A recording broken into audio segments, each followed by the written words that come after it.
समझ लीजिए वहाँ की छवि बढ़ जाती है। कार्यक्रम में उपस्थित परम सम्मानित परम आदरणीय हमारे जितने भी पदाधिकारीगण हैं, सुहेल देव राजभर समाज की जो जयंती आज हम लोग मनाने का कार्य कर रहे हैं, साथ ही एक इतिहास है। इतिहास ये बताता है कि हमारे पूर्वज, हमारी संस्कृति, हमारी सभ्यता के अंदर इतिहास से ही जानकारी और ज्ञान का आविष्कार होता है। खंड खंड खंड भारत की एकता को तब्दील कर देने वाले विभिन्न जाति धर्म के महापुरुषों को मैं कोटि कोटि नमन करता हूं।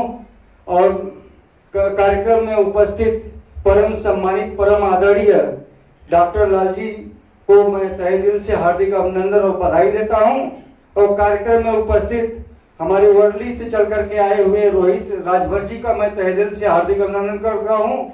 और राम जी राजभर जी और वक्ता हीरालाल राजभर जी का मैं तहे दिल से हार्दिक अभिनंदन करता हूं। और हमारे पीछे बैठे अजय राजभर जी का मैं तहे दिल से हार्दिक अभिनंदन और स्वागत करता हूं।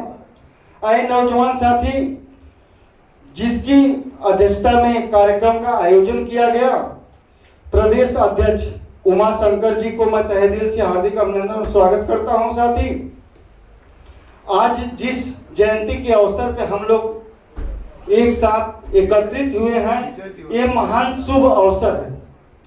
ऐसा अवसर हमें कभी कभी प्राप्त होता था, लेकिन आज हम सभी साथी, सभी समाज के लोग, चाहे राजभर परिवार के हों, चाहे अन्य समाज से भी जुड़े हुए हमारी पार्टी में आए हुए सदस्य हों, मैं सभी लोगों को तहे दिल से हार्दिक अभिनंदन और स्वागत करता हूं। साथी, ये महाराजा सुहेल देव जी का जन्म 1009 ईस्वी में श्रावस्ती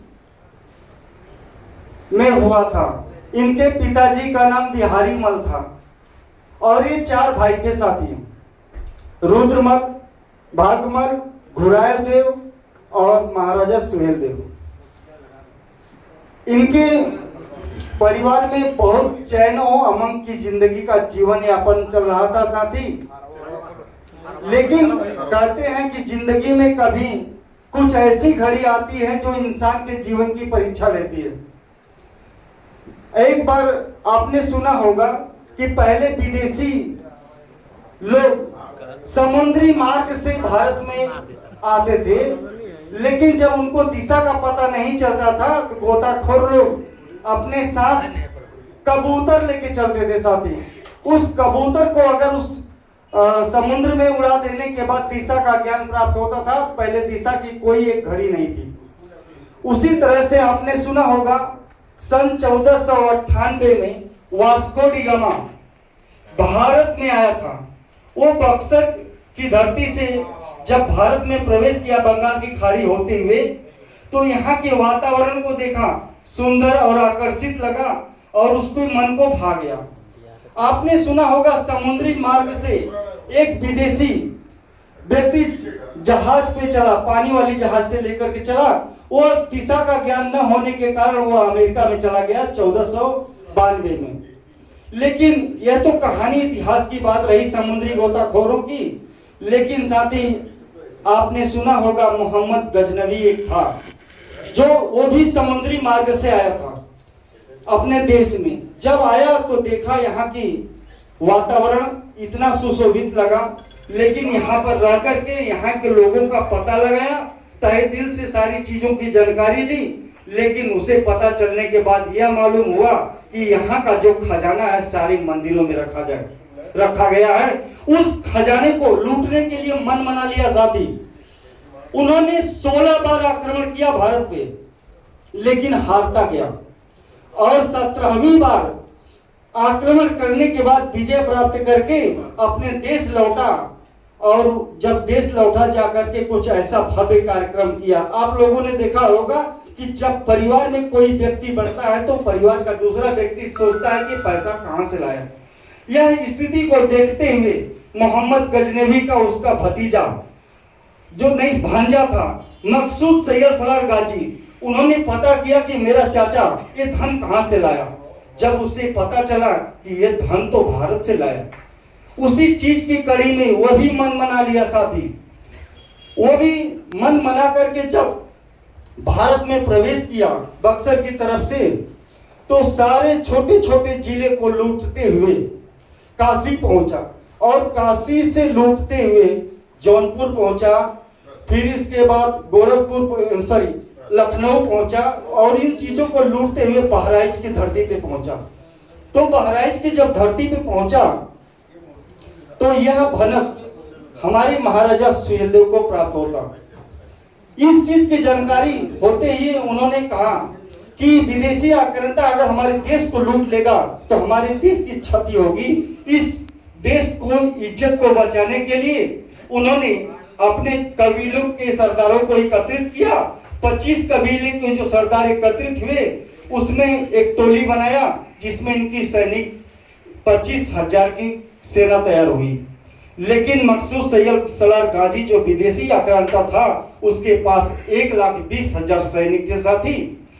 वह सैनिक आप लोगों ने सुना होगा कि इसी धरती पे सरेआम कत्लेआम होता था, माँ बहनों की इज्जत को लूट लिया जाता था और हमारी जाति ही नहीं हमारे हिंदुस्तान के लोगों को जबरन अन्य जातियों में परिवर्तन कर दिया जाता था।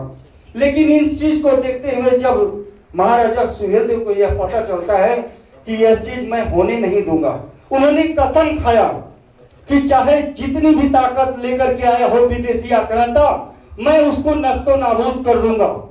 जब बहराइच की धरती पे पहुंचा यह बात पता चलती है, श्रावस्ती के मैदान में युद्ध छिड़ जाता है साथी। वही महाराजा सुहेलदेव जी अपनी 40 किलो की तलवार लेकर के उस मकसूद सैयद सलार गाजी को उसी नाम पारा मैदान में गाजर मूली की तरह से काट दिया। उसकी 1,20,000 सैनिकों को नस्तो नाबूद कर दिया। उन्होंने विजय तो प्राप्त किया लेकिन उस विजय की गाथा हमारे इतिहासकारों ने छिपा दिया। आप जानते हो साथी, जो भी परिवार का बेटा बेटी अगर अपने इतिहास को नहीं जानता, अपने माँ बाप की इज्जत नहीं करता, अपने बड़े बुजुर्गों की भी इज्जत नहीं करता, मैं आपसे ये निवेदन करूंगा, यह इतिहास को जानने के लिए हमें एक चीज की जरूरत है। वह है क्या है जानते हैं साथी? शिक्षा। शिक्षा वो शेरनी का दूध है। अगर हम अपने बेटा बेटी को अच्छे ढंग से शिक्षा दें, पढ़ाएं लिखाएं, अच्छे विद्यालयों में प्रवेश कराएं, अगर उनके साथ हम संघर्ष करें और मार्गदर्शन करें तो आने वाले समय में कल हमारा होगा। क्यों? जब हमारा बेटा बेटी अच्छी शिक्षा को ग्रहण करके डॉक्टर, इंजीनियर, मास्टर, वकील यदि बनता है तो आगे हमारा खुद ही विकास हो जाता है। लेकिन आज हम लोग आरक्षण के लिए देखो कितनी लड़ाई लड़ रहे हैं, कितनी लड़ाई लड़ रहे हैं। हर पूरे देश के कोने कोने में हाहाकार मचा है राजभर परिवार के लिए। राजभर परिवार को कौन कोई जानता था? सब लोग जानते थे लेकिन क्या है, अनदेखा कर देते थे। सब लोग जानते थे राजभर परिवार का इतिहास क्या है, लेकिन उस इतिहास को अनदेखा कर देने वाले आज उनको ये पता चल गया कि जानते हैं आप साथी, यदा यदा ही धर्मस्य ग्रामीण भवति भारत है।